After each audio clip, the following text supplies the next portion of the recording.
సంబంధించి వైఎస్ఆర్ కాంగ్రెస్ పార్టీ ఏ విధంగా బీసీలకు అండదండగా నిలుస్తుంది,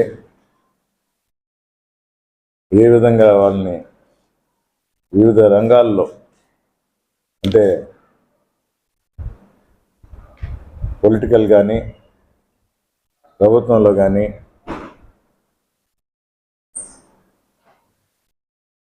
సముచిత స్థానం కల్పిస్తూ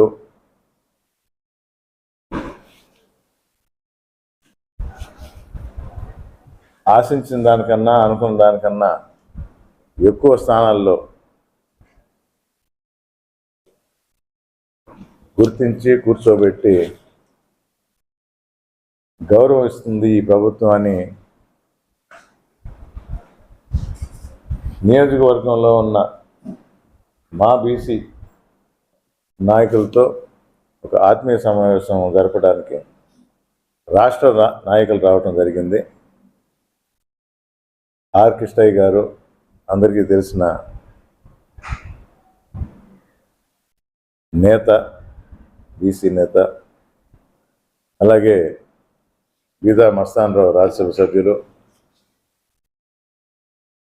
పోతుల సునీత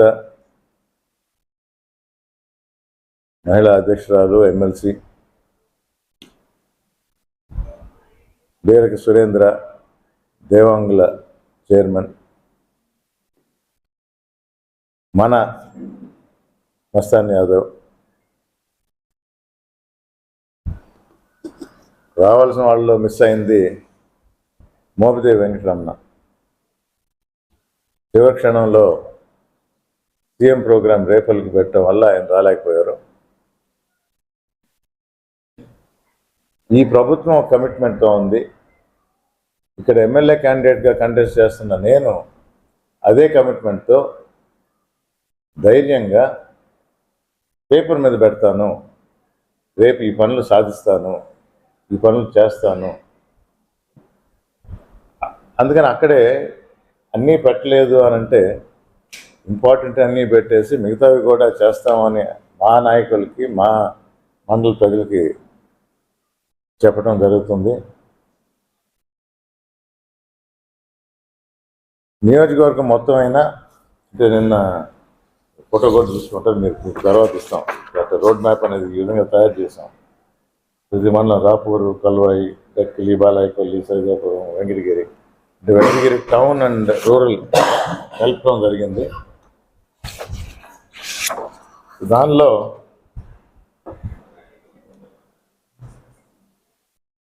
మెయిన్గా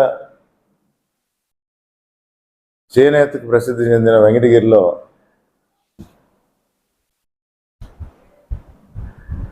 అర్హత అప్ టు 1000 స్క్వేర్ ఫీట్, అదొక పాయింట్. 1000 స్క్వేర్ ఫీట్ దాటిందనంటే అర్హత కోల్పోతారు ఏ పదవికైనా. కానీ అది ఒక ఇల్లులో లివబుల్ స్పేస్ అంటారు. చేనేత మాత్రం ఆ ఇంట్లోనే మగ్గం కూడా ఉంటుంది, కానీ అది లివబుల్ స్పేస్ కింద రాదు, అదే అసలు జీవనాధారం. సో 1000 స్క్వేర్ ఫీట్లో అది కొంచెం స్థలం ఆక్యుపై అవుతుంది కాబట్టి చేనేతల వరకు అదనంగా 300 స్క్వేర్ ఫీట్ పెట్టి అంటే అప్ టు 1300 స్క్వేర్ ఫీట్ వాళ్ళకి అర్హత కలగాలి అనేది ఒక పాయింట్. అయితే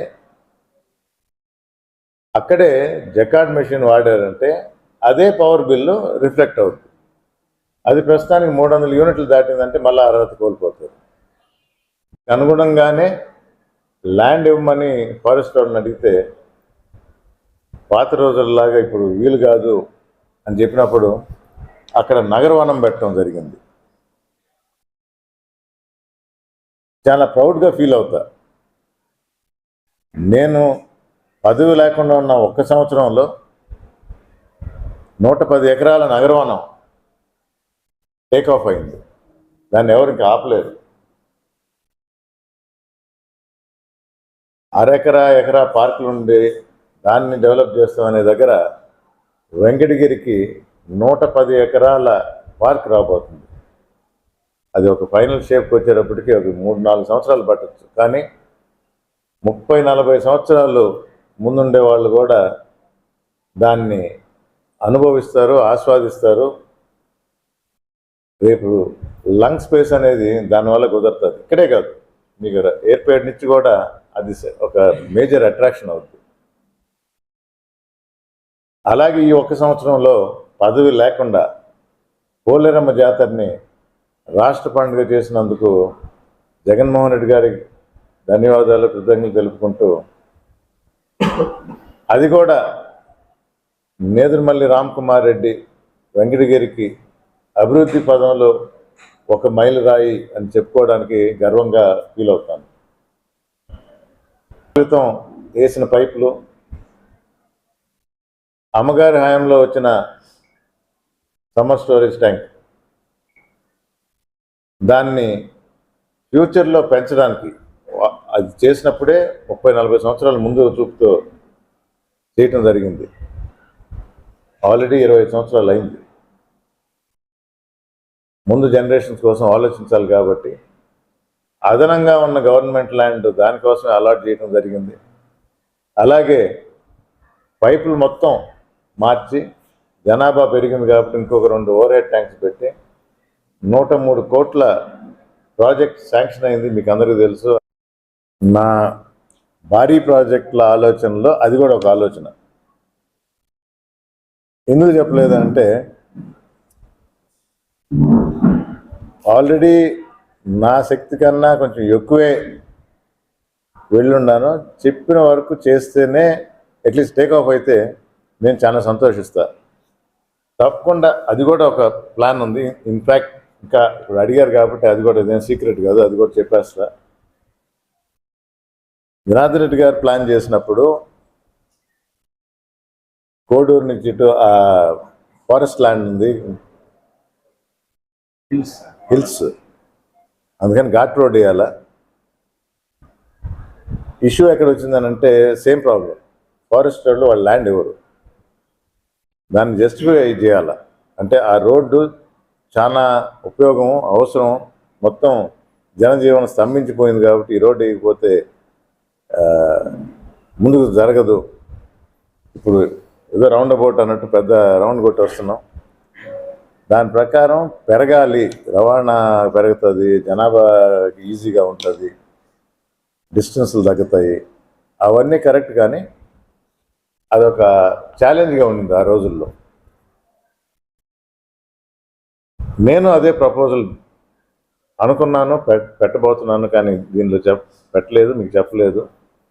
ఫ్యూచర్ ప్లాన్ కింద వస్తుంది. కానీ మీకు చెప్తా, చిన్న చేంజ్ ఏందనంటే, ఫారెస్ట్ రోడ్లో అబ్జెక్షన్ చేయకుండా దీన్ని ఎలా చేయగలం అని ఆలోచించినప్పుడు నాకు చాలా సింపుల్గా దొరికింది సొల్యూషన్. సొరంగం, టనల్ కానీ పెడితే ఫారెస్ట్ అబ్జెక్ట్ చేయడు. ఎందుకంటే ఆయన వన సంపద ఎక్కడ ఇబ్బంది ఉండదు, వాళ్ళకి మెయిన్గా అదే. ఇది కూడా నేను ఎక్కడి నుంచో నా సొంత ఆలోచన అనుకోవద్దు. రైల్వే లైన్ వేశారు, అది సొరంగం. సో ఇష్యూ లేకుండా, కానీ ఖర్చు ఎక్కువ. దాన్ని జస్టిఫికేషన్ చేయగలిగితే అందులో ఇప్పుడున్న టెక్నాలజీతో చాలా ఈజీగా అయిపోతుంది. ఆ రోజుల్లో జనార్దన్ గారు ఆలోచించినప్పుడు అసలు టెక్నాలజీ కూడా లేదు. ఎక్కడ ఎలా ప్రజెంట్ చేయాలా, అవసరమైతే ఢిల్లీ పోయి అక్కడ తెలిసిన వారి ద్వారా పని సాధించుకుని రావటం ముఖ్యం. కాబట్టి తప్పకుండా నా వెంకటగిరి ప్రజల కోసం ఆ పని చేస్తానని, అభివృద్ధి చేస్తానని, అభివృద్ధి కోసం ఎంత దూరమైనా వెళ్ళి ఎంత కష్టమైనా పాటుపడి ఇవన్నీ సాధిస్తానని ప్రజలందరికీ తెలియజేస్తున్నా. రాయని విషయాలు 2 ఉన్నాయి.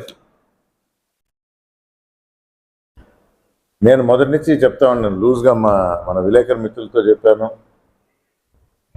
టిట్కో ఇళ్ళప్పుడు చెప్తా ఉన్నాను, ఐఐటి డైరెక్టర్ గారితో మాట్లాడుతున్నప్పుడు చెప్పాను. నేను ఇందాక చెప్పినట్టు ఎంపీ ద్వారా ఏదైతే ఎయిర్పోర్ట్ రైల్వే గేట్ మీద కొత్త బ్రిడ్జ్ వస్తూ ఉన్నది, దానికి క్లియరెన్స్ వచ్చినప్పుడు చెప్పాను. ఎయిర్పేడ్ నుంచి వెంకటగిరికి దారి పొడుగున డెవలప్మెంట్ జరగబోతుంది. మన పరిధిలో ఉన్న ల్యాండ్ వరకు అది టౌన్కు దగ్గర కాబట్టి దీన్ని బాగా డెవలప్ చేస్తే విజిటర్స్ కానీ, టూరిస్టులు కానీ, స్టూడెంట్స్ కానీ, స్టాఫ్ కానీ ఫస్ట్ ప్రిఫరెన్స్ వెంకటగిరి అనే విధంగా చేసుకుంటే మన ఎకానమీ పెరుగుతుంది, టౌన్ పెరుగుతుంది, ఫెసిలిటీస్ పెరుగుతాయి. అక్కడే ఈ సూపర్ స్పెషాలిటీ హాస్పిటల్ కానీ, మాల్ కానీ టిట్కో దగ్గర ప్లాన్ చేసింది అందరికీ తెలిసిందే. ఒక సూపర్ మార్కెట్ అంటారా, అన్ని ఫెసిలిటీస్ అందుబాటులో ఉండేటట్టు ఈ ఏరియాకి అవసరం. ఒక డయాలసిస్ సెంటర్ అవసరం, ట్రామా సెంటర్ అవసరం. అందులో దగ్గరలో మంచి ఇన్స్టిట్యూషన్స్ ఉన్నాయి. మున్ముందు ఈ పట్టణమే మార్పు చెంది బెటర్ సిటీగా రూపాంతరం చెందాలనే ఒక ఆలోచనతో తప్పకుండా ఒక స్పెషాలిటీ హాస్పిటల్ గవర్నమెంట్ నుంచి శాంక్షన్ చేయించి ఆ ఏరియాని హాస్పిటల్ కానీ దానికి సంబంధించిన ఇతర కార్యక్రమాలు ఏదన్నా ఉంటే అన్నీ కూడా హాస్పిటల్ రిలేటెడ్ ఆ ఘోషాసుపత్రి ఆవరణలో పెట్టాలని నిర్ణయం జరిగింది. ఉదయం వెంకటగిరి, మధ్యాహ్నం గూడూరు, సాయంత్రం సూళ్ళూరుపేట తిరగటం జరిగింది. దానిలో భాగంగా చేనేతల సదస్సు కూడా పెట్టుకున్నాం. సునీత ఉండింది, సురేంద్ర ఉన్నారు కాబట్టి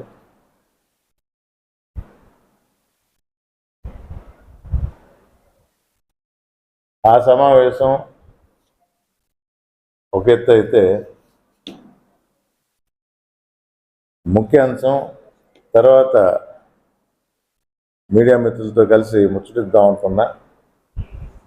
వెంకటగిరి అభివృద్ధికి ఒక రోడ్ మ్యాప్ వేసాం. అందుకని దాన్ని అభివృద్ధి ప్రణాళిక అని ప్రతి మండలంకి సంబంధించిన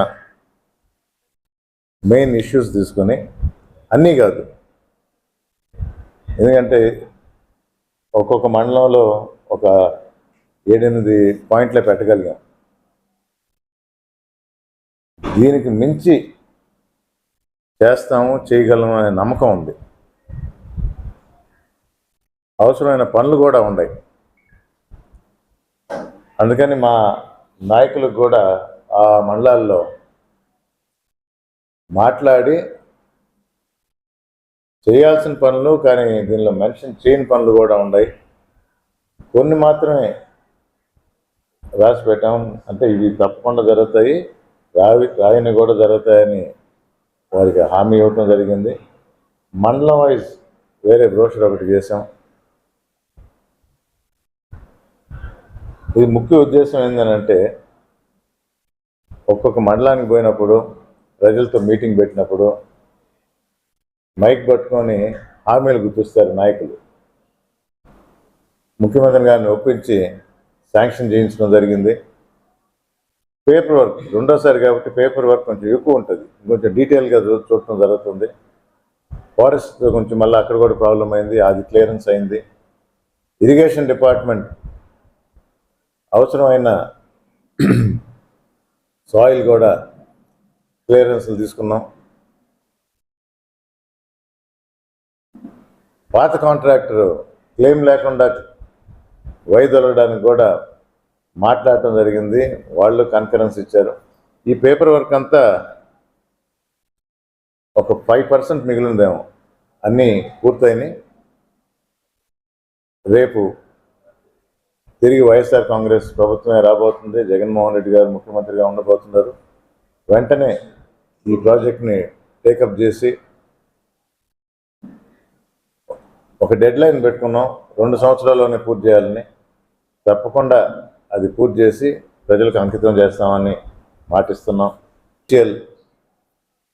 ప్రాజెక్ట్ స్టార్ట్ అయింది కానీ సరైన మార్గంలో పోలేదు. తర్వాత సెంట్రల్ గవర్నమెంట్ రీథింకింగ్లో పడిందనే న్యూస్ వచ్చింది. కట్టింది ఏదో మమా అనిపిస్తూ నడిపిస్తున్నారు, కానీ చాలా ల్యాండ్ అక్వైర్ చేస్తున్నారు దానికోసం. అది పరిశ్రమల కోసం వాడితే బాగుంటుందని సెంట్రల్ గవర్నమెంట్కే ప్రపోజల్ ఎంపీ ద్వారా ఇస్తున్నాం. ఇక్కడ ఎంపీ అని ఎందుకు అంటున్నా అంటే రెండు మూడు కాదు, చాలా సెంట్రల్ ఫండ్స్ ఉన్నాయి. అది కరెక్ట్గా ట్యాప్ చేస్తే, కరెక్ట్గా ప్రజెంట్ చేస్తే దాన్ని తీసుకుని వచ్చి మన ఏరియా బాగు కోసం వాడచ్చు. ఒక రాష్ట్ర ప్రభుత్వం వాళ్ళ పని వాళ్ళు చేస్తారు. ఇంట్రెస్ట్ ఉన్నప్పుడు నా ఏరియాని, నా నియోజకవర్గాన్ని డెవలప్ చేయాలంటే ఒక ఎమ్మెల్యేగా నేను ఈ పనులు చేయొచ్చు. స్టార్ట్ కాలేదు, రేపు జూన్ 5వ తారీఖునే మొదలు పెట్టవచ్చు. ఇవన్నీ గర్వంగా ఫీల్ అవుతా, చేయగలిగాను నన్ను. రోడ్ మ్యాప్ ఇచ్చాం, అది ఎవరైనా కాపీ చేయొచ్చు. ఇది మేమే చెప్పామని చెప్పుకోవచ్చు. మొదటి నుంచి చెప్పేది ఒక ప్లాన్ ప్రకారం అన్నప్పుడు ఎయిర్పేడ్ నుంచి ఐఐటి ఒక 5 కిలోమీటర్ల దూరంలో ఉంది, ఇంకో 3-4 కిలోమీటర్లకి ఐఐఎస్సిఆర్ ఉంది, అక్కడి నుంచి ఒక 15 కిలోమీటర్లకి వెంకటగిరి వస్తుంది. సో ఈ స్ట్రెచ్ అంతా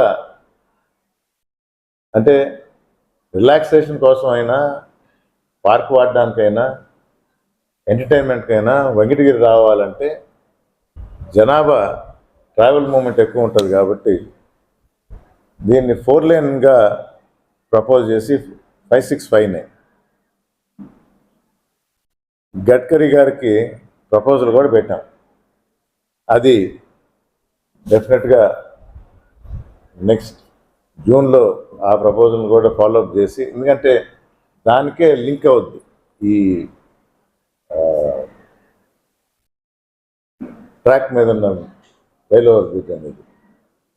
ఇదంతా ఒక మాస్టర్ ప్లాన్లో భాగం అనుకునే అనుకోవచ్చు. మరీ ముఖ్యంగా ఒక దగ్గర ఎక్కడో లూజ్గా చెప్పారనుకుంటా, కానీ డీటెయిల్గా చెప్పాలంటే వెంకటగిరికి ఒక రింగ్ రోడ్ ప్రపోజల్ కూడా పెట్టడం జరిగింది. దాన్ని ఆచరణలో పెడతాం ఈ టర్మ్లో.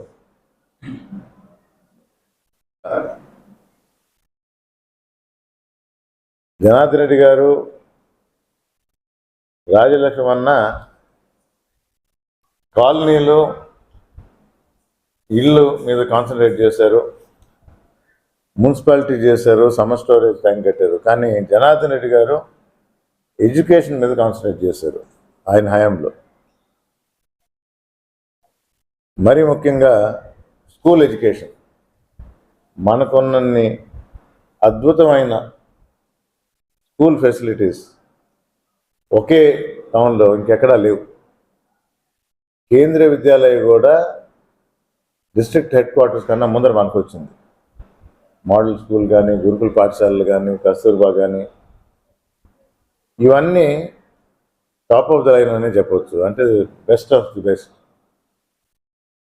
అక్కడి వరకే ఆగింది. ఉన్నత విద్య కోసం మాత్రం బయటికి పోవాల్సి వస్తుంది. మరి ఎందుకో ప్రతి ఒక్కరూ ఇంజనీరింగ్ మనకి ఇంజనీరింగ్ కాలేజ్ ఉంటే బాగుంటుందంటే, అలాంటి ఇన్స్టిట్యూషన్ నడిపే వ్యక్తిగా, దాని మీద అవగాహన ఉన్న వ్యక్తిగా కొందరు మేధావులతో కూర్చొని డిస్కస్ చేసిన తర్వాత ఇప్పటి యూత్కి కావాల్సిన కంప్యూటర్ బేస్డ్ స్టడీస్, ఎందుకంటే మారుతూ ఉంది. అసలు ఇంజనీరింగ్ కన్నా డిగ్రీ కాలేజీలోనే కంప్యూటర్ బేస్డ్ కోర్సులు వస్తూ ఉన్నాయి. ఉపాధి, యువతకు ఉపాధి కూడా ఎక్కువ అవకాశాలు అక్కడ ఉన్నాయి. కానీ అది ఒక సరైన క్రమంలో చేయాలి. అందుకని కంప్యూటర్ బేస్డ్ కోర్సెస్, అది ఏదైనా కానీ, ఇంజనీరింగ్ కానీ లేదా డిగ్రీలో కానీ కంప్యూటర్ బేస్డ్ కోర్సెస్ తీసుకొని రావడానికి పని చేస్తాం. మనకు ఆల్రెడీ కొన్ని కాలేజీలు ఉన్నాయి. దాన్ని ఏ విధంగా గైడ్ చేసి మన పిల్లలకి ఉపయోగపడేలా ఉన్న కోర్సుల్ని వాటిలో పెడదామని చేస్తామని. ఎయిర్పేట్ దగ్గర రైల్వే గేట్ ఉంది, మనకు వెంకటగిరి దగ్గర రైల్వే గేట్ ఉంది. రెండిటికి road over bridge, rail over bridge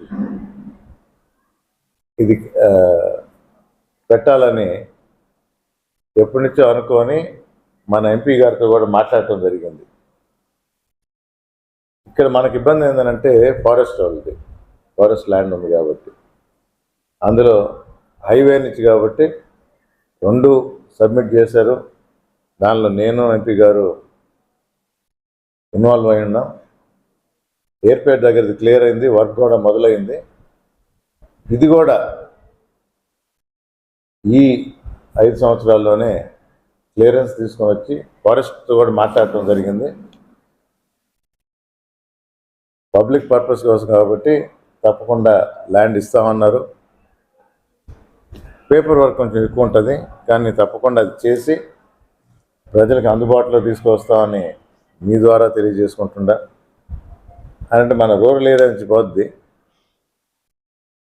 అది ఆల్తూర్పాడుకి లింక్ అయి ఉండేదని అందరికీ తెలుసు. అంటే అక్కడ కూడా ప్రాబ్లం ఏమైందంటే, ఫారెస్ట్ నుంచి పోవాలంటే ఫారెస్ట్ డిపార్ట్మెంట్ పర్మిషన్ ఇవ్వాల. దానికనే ఒక రిజర్వాయర్ కట్టి మళ్ళీ పంప్ చేసి ఈ ఎస్ఎస్ కెనాల్ కంటిన్యూటీ జరిగే విధంగా ప్లాన్ చేయడం జరిగింది. అందరికీ తెలిసిందే. అప్పటి అభివృద్ధికి ఆటంకం కలిగించడం, ఎక్కడ వేసిన గొంగళి అక్కడే అన్నట్టు పూర్తిగా ఆగిపోయిన తర్వాత, నేను ఈ ఇన్ఛార్జ్ పదవి తీసుకున్న తర్వాత దాన్ని రీవర్క్ చేసి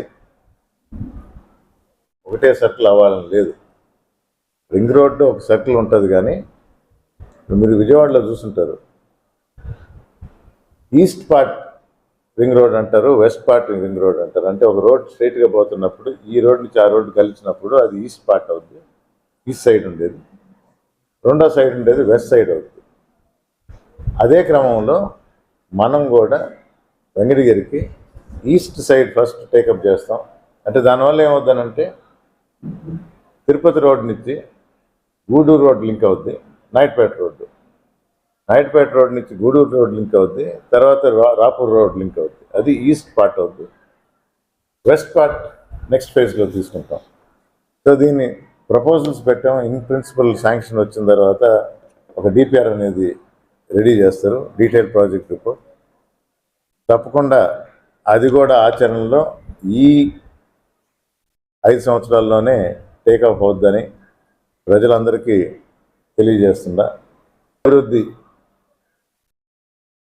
ప్రణాళికతో వెంకటగిరి నియోజకవర్గానికి, అంటే ఇక్కడ ముఖ్యంగా టౌన్ విలేకరుల మిత్రులతో మాట్లాడుతున్నప్పుడు టౌన్ గురించి ఎక్కువ చెప్పిన, మిగతా మండలాల గురించి ఆ మండలాలకు పోయినప్పుడు చెప్తే వాళ్ళకి కొంచెం ఎక్కువ రెలవెన్స్ ఉంటుంది. 150 యూనిట్లు అది జీవనాధారం కాబట్టి వాళ్ళకి 450 వరకు ఎగ్జంప్షన్ ఉండాలి. ఈ 2 పాయింట్లు ఒక వెంకటగిరికే పరిమితం కాదు, చేనేతలు రాష్ట్రంలో ఎక్కడున్నా కూడా.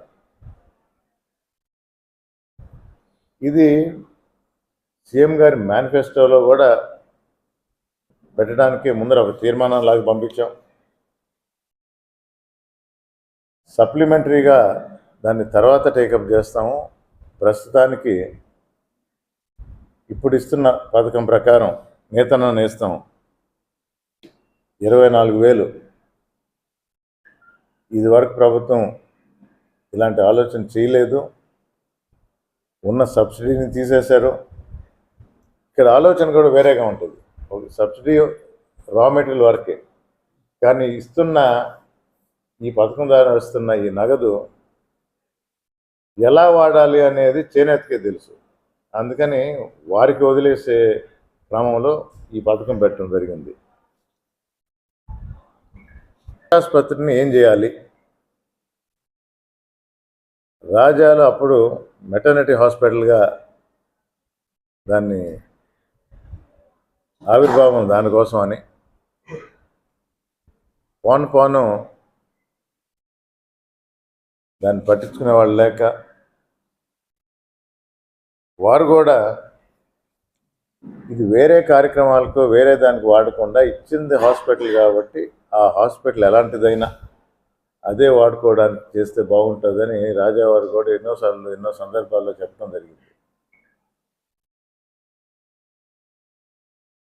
జీజీహెచ్ హాస్పిటల్లో ఈ మధ్య కొంచెం ఎక్స్పాన్షన్ చేశారు, కానీ స్పెషాలిటీ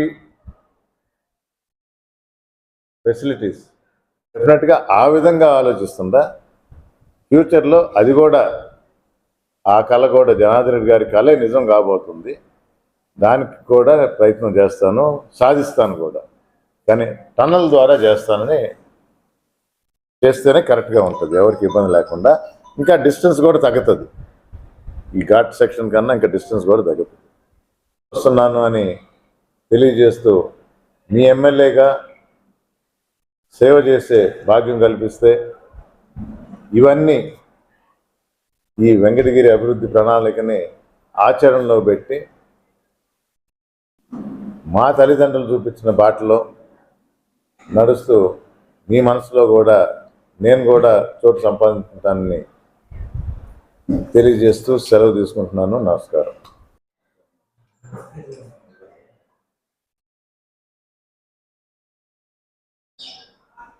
సుబ్బయ్య కోసం